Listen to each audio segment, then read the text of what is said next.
And LUM has a very poetic, I think, mission statement.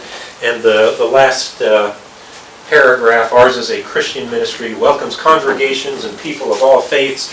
We give witness to God's saving love and prophetic power by, number 1, loving neighbors, number 2, seeking justice, number 3, empowering the least among us. To use a different piece of imagery on that, we've all heard, give somebody a fish and they eat for a day, but teach them to fish and they can take care of themselves forever. That's the difference between charity and self-help or empowering. But we also ask the question, what happens, what do you do if the pond is polluted and all the fish start coming belly up? Well, that then becomes an issue of social justice and public policy. And as with everything we do here, we like to move out of Scripture. So Scripture is replete with direction to us that we work for justice. Isaiah says to learn to do good, seek justice, correct oppression, bring justice to the fatherless, and please the widow's cause. Proverbs tells us that the righteous care about justice for the poor, but the wicked have no such concern. And then, of course, Micah 6, he has shown you, O mortal, what is good, and what does the Lord require of you, but to act justly, to love mercy, to walk humbly with your God. And then Jesus' very first thing that he did in his public ministry is recounted in Luke. The scroll of the prophet Isaiah was handed to him. Unrolling it, he found the place where it was written, "The Spirit of the Lord is upon me, because he has anointed me to proclaim good news to the poor, sent me to proclaim freedom for prisoners and recovery of sight for the blind, to set the oppressed free, to proclaim the Jubilee year of the Lord's favor." Then he rolled up the scroll, gave it back to the attendant, sat down. The eyes of everyone in the synagogue were fastened on him, and he began by saying to them, "Today this scripture is fulfilled in your hearing." This guy here, my predecessor, the Reverend Judd Dolphin. Story goes that Judd recounts all the time I see him. I saw him this summer and he recounted it again. That, he is a product of Presbyterian Seminary in the 60s and Pittsburgh Theological Seminary. And Judd was, after ordination, visiting with some of his colleagues that were now all ordained. Several had spouses. They had a great night together, a deep theological discussion, and they all went to bed. And at 2 o'clock in the morning, a voice thundered through the house, "But what about God's justice?" Judd doesn't remember a thing about screaming that out in the middle of the night at 2 a.m. But I think sometimes things come out that are a window to your soul and a window to what you're all about. And I think that when Judd came to Lafayette Urban Ministry, he brought that special understanding, that special interpretation of what the faith experience is all about. Now, one of the reasons that I talk with the board from time to time about our social justice work is because LUM invests quite heavily financially in this work. And through the years, dating all the way back to 1983, some 36 years ago, Lafayette Urban Ministry has invested in full-time directors of social justice ministries. There was this guy here. If you look up there, there's a little hair up there. Joe Johansson from Our Savior Lutheran Church for 4 years. Harry Brown, who was a member of Central Pres for a while, now over at Purdue. Patty O'Callahan, the energetic Patty O'Callahan over at Good Shepherd Episcopal Church. And then Reverend Susan Briette at Bethany Presbyterian Church, all full-time on our staff. LUM has been really blessed to be fiscally sound. So there really hasn't been a lot of pressure on us to, in an emergency kind of a cut program. But I can tell you, on those very few times that has happened, there's always that difficult discussion. Do we, continue giving that fish, or do we, put chemicals in the pond so that the fish aren't dying? And those are hard questions, because when somebody needs to eat, they need their fish today. So.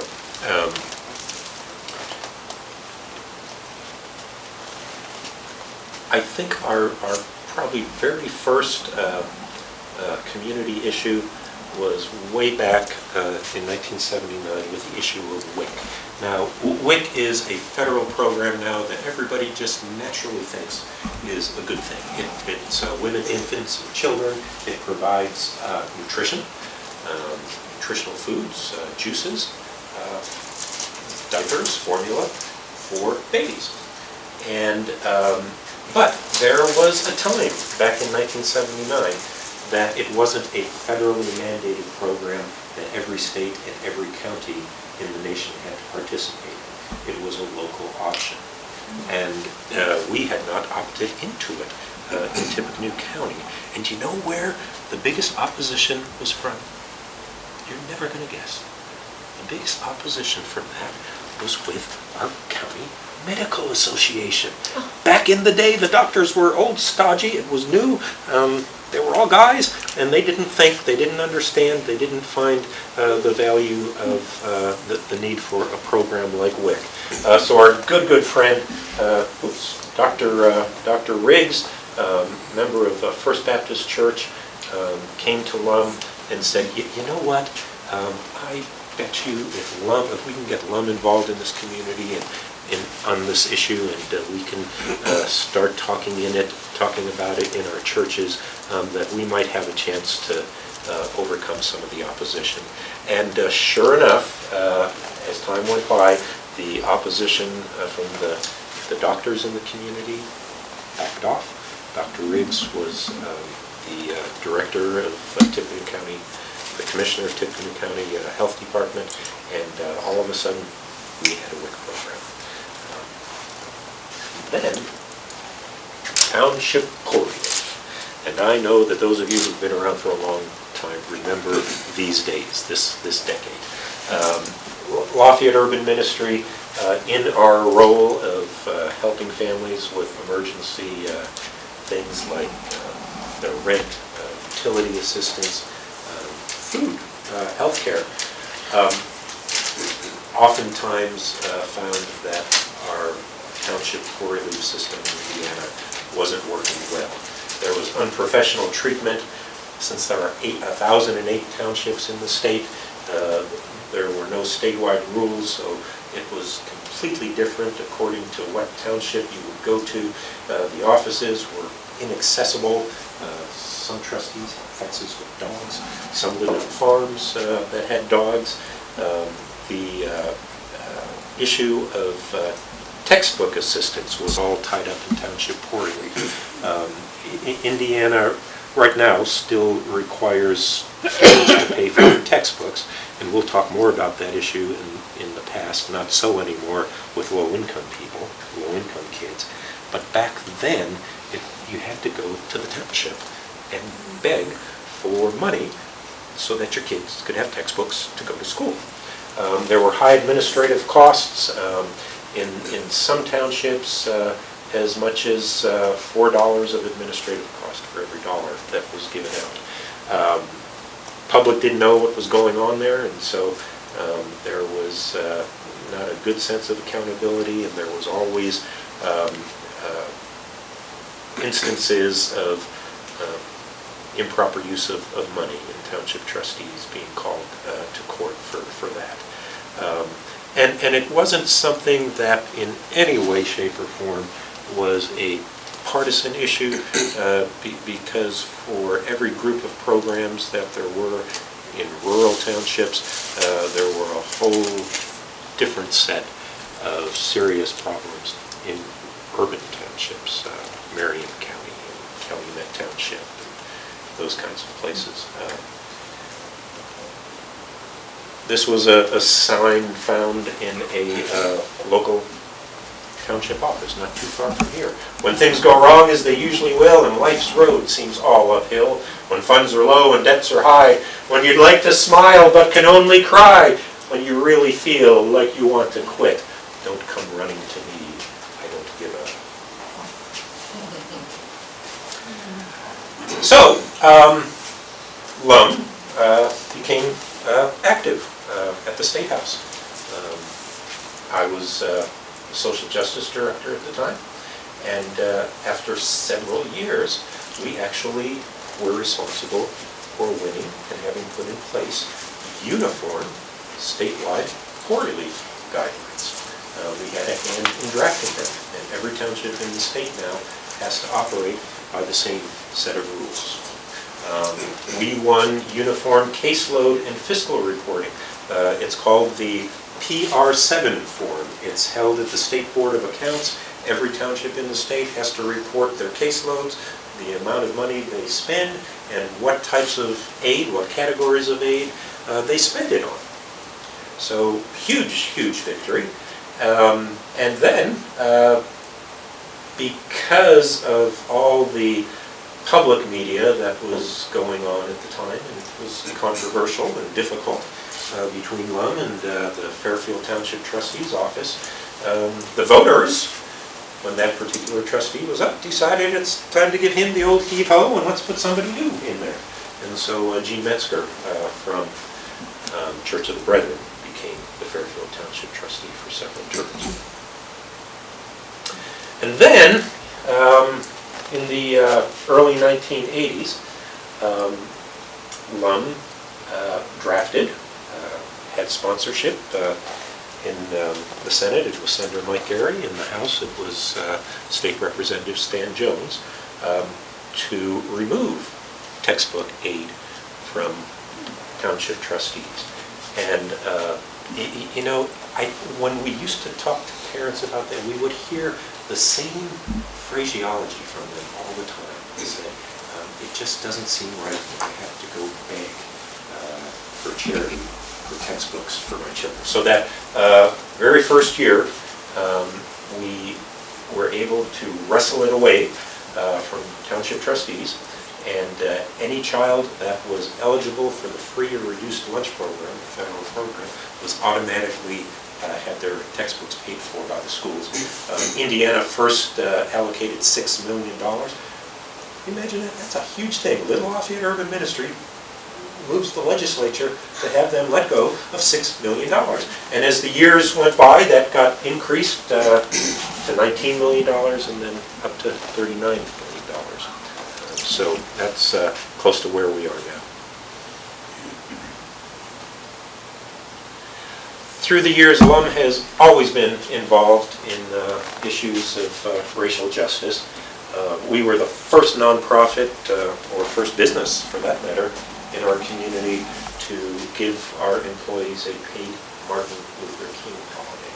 And that happened before it was a national holiday, a federal holiday. I was honored, absolutely honored, to be able to travel to, hey, we just missed your dad's picture. Sorry. We'll go back to it, Stephen. I was honored to travel with my son Jonathan to Mother Emanuel AME Church in Charleston, South Carolina, to offer words of friendship and support to that congregation. And I was the one who came away lifted up and strengthened. So, it was a wonderful gesture from our community. LUM Board has implemented what's called a Racial Equality Action Plan, which requires us to actively advertise new positions outside among communities that are minority communities, and also it requires us to advertise our contracts with minority-owned businesses. And this thing right here is the Ebert's Diversity Library, and every single book in that library was written by a author who is not a white or a Caucasian person. Not that there aren't wonderful white or Caucasian authors. But the person who donated this thought that there was a special experience and a special perspective that really can only come from an author who has felt and lived the minority experience. So books in there like The Giving Tree by Shel Silverstein, When I'm Old with You, Angela Johnson, Maya Angelou's children's poetry, Barack Obama, Son of Promise, Child of Hope. Hundreds and hundreds of volumes like that. And children in the after-school program and the fifth quarter program, white children, black children, Hispanic children gain and love the opportunity to come here and to read those books. That is the only library of this kind in our community, at least to my knowledge. Okay. And then the free breakfast program. 1993, 92, LUM raised a significant amount of cash, $175,000, for a major study of childhood hunger in Indiana. We hired Purdue Ag economist Dr. Chuck Sargent, who's a member of First United Methodist Church, who had just retired from Ag Econ, and went through hiring 75 staff people around central Indiana, went out and spoke with low-income households, administered to them a questionnaire of 161 questions, and buried deep within that 161 questions were 8 hunger indicators. Things like, do you as a parent ever send your children to bed at night without supper because there's not enough food in your household to provide supper? Do you ever extend your meals with things like popcorn or elbow macaroni because there's not enough nutritious food? Questions like, do you as a parent feel that the quality of what you're providing your children? You wouldn't know because the way the questionnaire was structured, it's not like we went through all 8 of them at once. So what we found is that 20% of all low-income households in mid-north Indiana were food insecure. And food insecure was defined as answering yes to 4 of those 8 questions.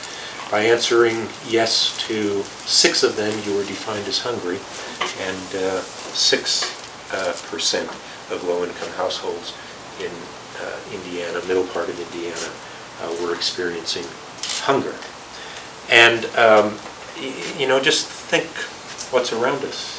You drive 4 or 5 miles out of town, and what do you see? Some of the most fertile, rich farm ground on the whole planet.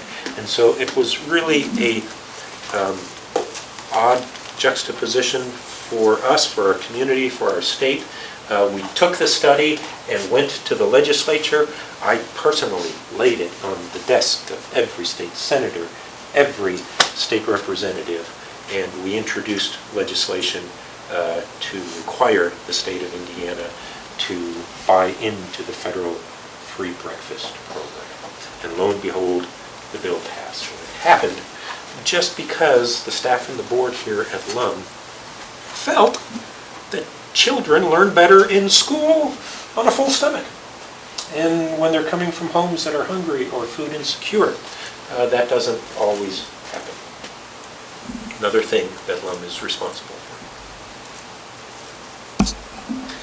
And then there's this thing here. LUM tends to attract a lot of people like you that are active, engaged, and care about the community.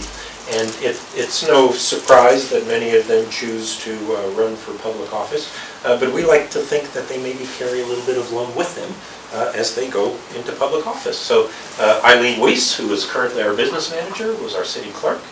C.J. Brown was on the Lafayette School Board for many years, lives in Indianapolis now. Lorraine Rund from St. Tom's was many, many years on the TSC School Board. Perry Brown is still on the Lafayette City Council. It's been a long time. I don't know how long he's been there, but it's been a long time. Our good friend Patty O'Callahan was elected twice to the West Lafayette City Council. And I squeezed a new person in just since I've presented this to the board last month.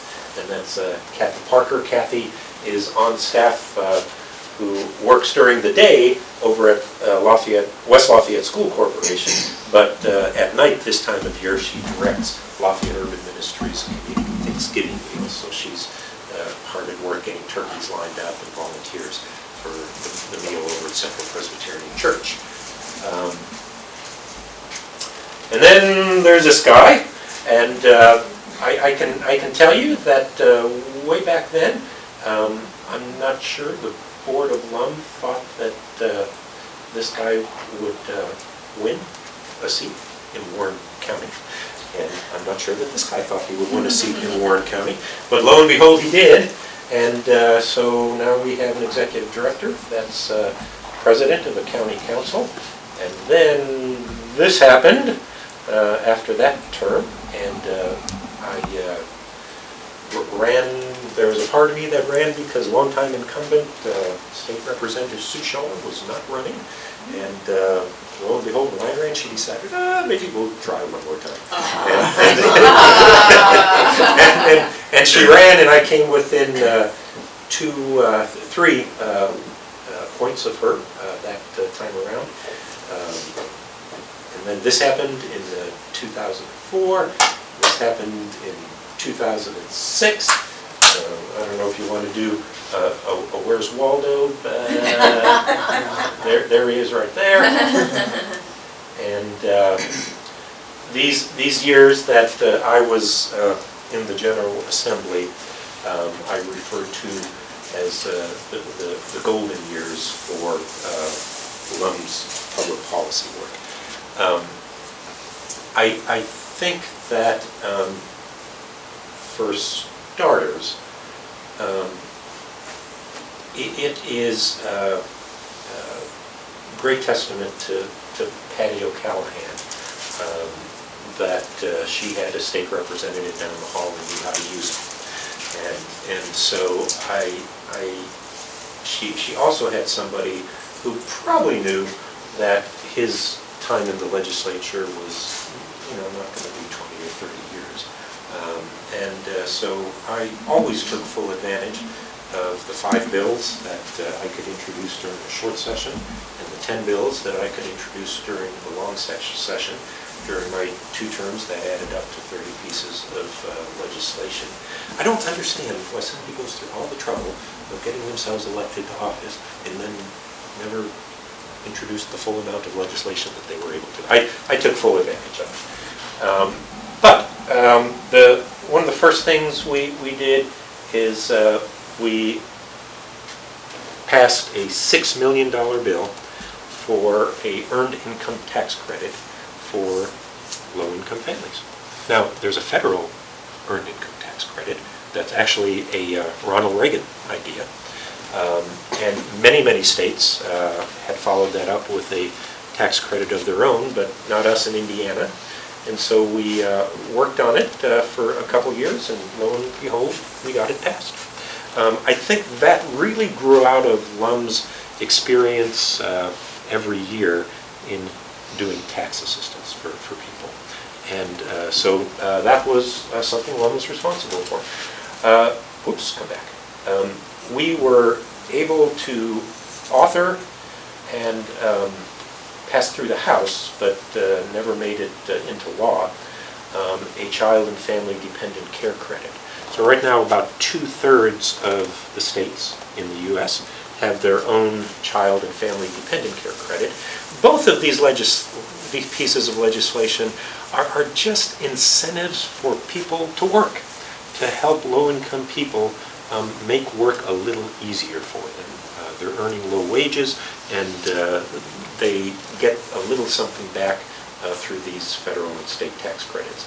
But that's something that we're actually still working on, and hopefully someday we'll get to the point where we convince our legislature that that's an important thing to do and an important support for working families. I actually co-authored the bill that passed increasing textbook assistance from $19 million to $39 million. Again, working with Patty O'Callaghan on that. And then I was also responsible, and this seems like so long ago, and we thought it was such a big deal at the time, but back in those years, the minimum wage, federal minimum wage, was $5.15 an hour. And in Indiana, if you work in a job that is not related to interstate commerce in any way, well, then you fall underneath the state minimum wage law. And so I partnered with my good friend Representative John Day in Indianapolis and passed that piece of legislation, and there are now 37,000 Hoosier workers in the state that are receiving $7.25 minimum wage. Because of that, it needs to be raised much more than that. And let me tell you, through the years, LUM has not only walked the walk here, but we continue to talk the talk. And those of you who are on the board know that a starting wage at the Lafayette Urban Ministry is $15 an hour. And maybe in the future, who knows where we're going to do. Just as an aside, our turnover in those entry-level positions here at LUM has all but disappeared. It has all but disappeared because of that. So we get good people, and we keep them now. Not that it's easy to do, and I understand all the arguments from all sides on that one. And then I co-authored and passed an increase in summer remediation and high-step remediation from $10 million to $20 million. Co-authored and passed an increase in full-day kindergarten, along with State Representative Gregory Porter from Indianapolis. He was chair of House Education Committee. I was vice chair. And passed a bill to continue funding for the 21st Century Scholars Program, which is a great program put in place by Evan Bay and Frank O'Bannon, that if you are a low-income kid in 6th grade, you can sign up for a program. If you stay off of drugs and your grades stay above a B average, the state of Indiana will pay for your college education at a state school. It's a great program. I really don't raise this to toot my own horn, but I raise it because unless the LUM board voted that yes, we think our staff should be engaged and involved not only in the community but in public office in the community, none of this would have happened.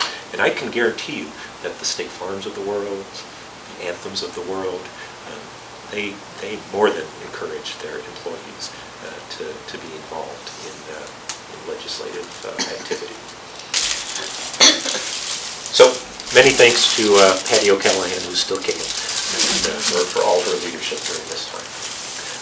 Now there were some other things that I did when I was there. I authored and passed Indiana's credit freeze law, which protects Hoosiers from credit report scams. Authored and passed an increase in Indiana's teen driving age. Worked with State Farm on this, saving the lives of an estimated 100 teen drivers each year.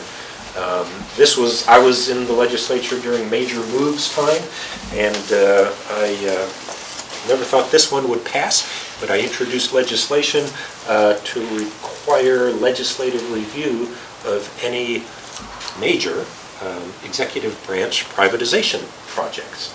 And at the time we had the IBM welfare contract going on, and lo and behold, I asked Republican State Senator Luke Kenley if he'd be interested in this, and he said yes, and he passed it through the Senate, and then it went he's a very good legislator. He was able to get it placed in the state budget for that year, and so couldn't really take that little piece of legislation out and hold the state budget up.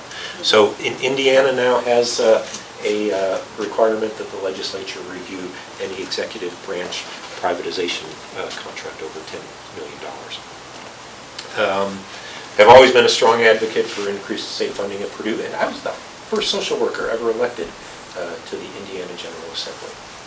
And then Obamacare comes along, or the Affordable Care Act, and states started lining up to take advantage of Medicaid expansion. It took Indiana quite a while to get there, but finally in 2015, then Governor Pence did it. I always like to tell Susan Briette that he finally relented to Susan's persuasive powers, and she said, "Oh, stop." But they did have this funny Hanover College connection. They were both there at the same time. They knew each other, and they are on that level where they can talk a little bit. So I remember seeing letters from Susan, and I remember Susan telling me that she talked to the governor about it. And so I like to think that LUM was responsible for planting a little seed in the governor's mind to expand Medicaid. 318,000 plus additional Hoosiers gain health insurance.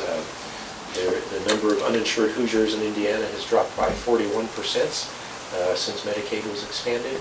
And one of the neat things about this that has a direct impact with us, upstairs, of course, is the LUM homeless shelter, and of course that chronically homeless population really wrestles with addiction, primarily alcohol addiction, but various other kinds of substance addictions. And before Medicaid expanded, it was impossible to find detox services and treatment for folks who were addicted.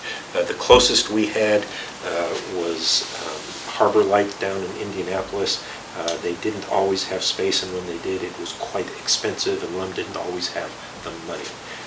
Now we have several places in our community that do detox and addiction treatment, and over at Sycamore Springs, as soon as somebody makes known to us that they are ready for detox, we can write them in there, put them in a car, take them within 10 or 15 minutes, have them going through admission for detox. As you know, as everybody knows, when it comes to addiction, there's only one person who can ever make that difficult decision to stop feeling sick and tired. And so one of the I think, direct benefits that we see virtually every week because of the Obamacare Act.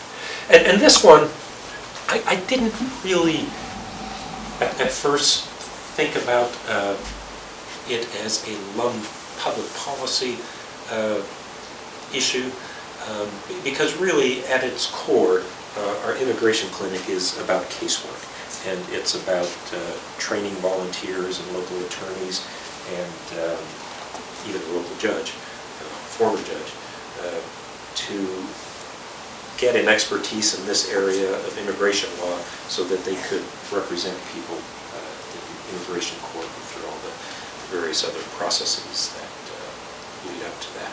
But then I thought, well, you know what?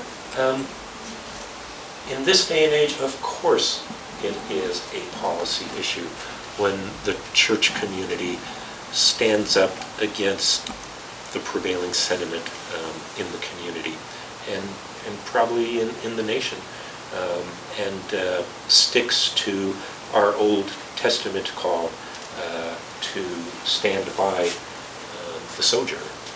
And so when we do something like Port of Hope, which happened last week, and the bishop of the Catholic Church steps into a bar, okay, who you never see in a bar, and feels a little bit awkward, but wants to show LUM and wants to show the gathered community there where the heart of his church is. I think that's a social justice issue. When you see people from our very international community that are brought here by Purdue University come to a place where they can, merely by sampling food, engaging in fellowship and conversation, make a statement, then that is a social justice issue. We're involved in helping to teach English as a second language quite frequently. At Port of Hope last week, we asked everybody to share a little bit about their immigration story, because we're all immigrants, every single one of us, and that was a great opportunity. Susan quite regularly will help people go through the citizenship process, and it seems like every year now we are helping one or two or three people actually become United States citizens. So I think our work in the immigration clinic is a social justice issue. Can't do social justice unless you are serious about doing research. We already talked on the right about hunger in the Hoosier Heartland, our study of hunger. But before that, we also did a study funded by Irwin Sweeney Miller Foundation in Columbus, Indiana, about township poor relief. It's called Indiana Poor Relief, so that you know. Great volume, and it went a long way in helping us to underscore and to gain those victories that we did at the State House. Along with research, you really can't do social justice unless you're doing public policy education. And these are all fascinating. They're all renditions of LUM's outreach to the public. Some of you may receive these or have received these in the past. The very first one right there, Agenda for Social Concerns, was something that Judd did a long time ago. And then this one is really the most fascinating. When we were doing our poor relief work statewide, we would be involved in this monthly newsletter called The Overseer. And where did that word come from, that very powerful word? It is in state statute, which was based on the Elizabethan poor laws. The township trustee was referred to as the overseer of the poor. Okay, way back from those poorhouse days in Elizabethan England. And one of our victories was to have that word wiped out, to be totally taken out of the entirety of Indiana state statute. Indiana Welfare Watch followed Indiana Poor Relief, and right now our education outreach is done electronically through the Campaign for Hoosier Families.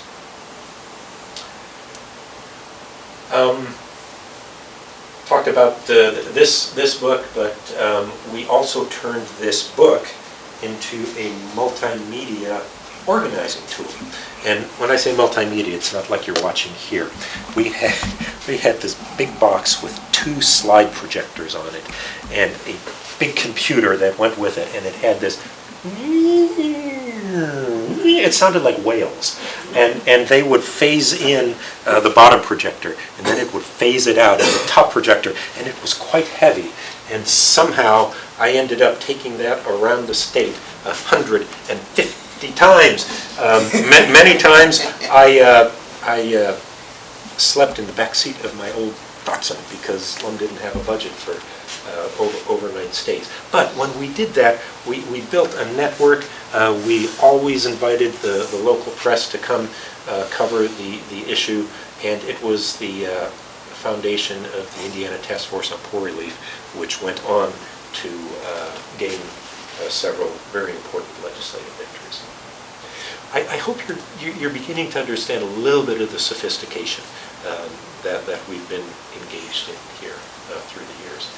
And then, maybe the fourth leg of the legislative stool is being good community organizers.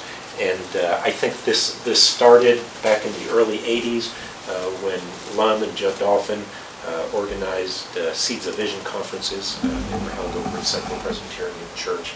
One of them was held over at First Christian Church. There's a picture of it down there. Indiana Task Force on Poor Relief, Indiana Welfare Watch, and now the Campaign for Hoosier Families. And then there's these guys here, these wonderful, wonderful guys. Reverend Don Need, Dr. Tom Paul, Reverend Ron Ellie, and Dr. Jim Davidson. They were four gentlemen who, way back in the late 1960s, early 1970s, landed a major Lilly grant and decided that they would do an organizational study and a board development study of Lafayette Urban Ministry. They've published it. It's called the Green Book, and Ron has since left us. He passed on about 2 years ago, but all three of the others are still kicking pretty well. And they got together and they decided they wanted to pool some of their resources and leave a legacy here at LUM. And so they left a Dream Team Fund, which right now has about $30,000 in it. And every year $2,500 comes out of that for something that is policy, research, social justice related at LUM.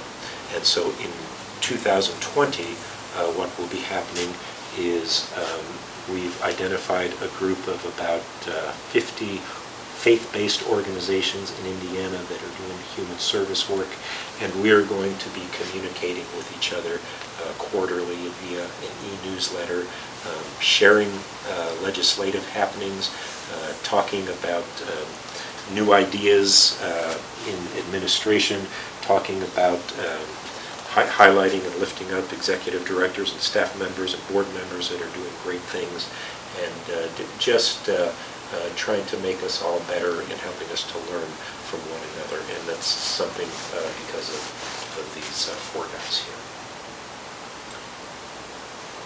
Okay, so Pope Francis, just this year, reminded us how important working for justice is.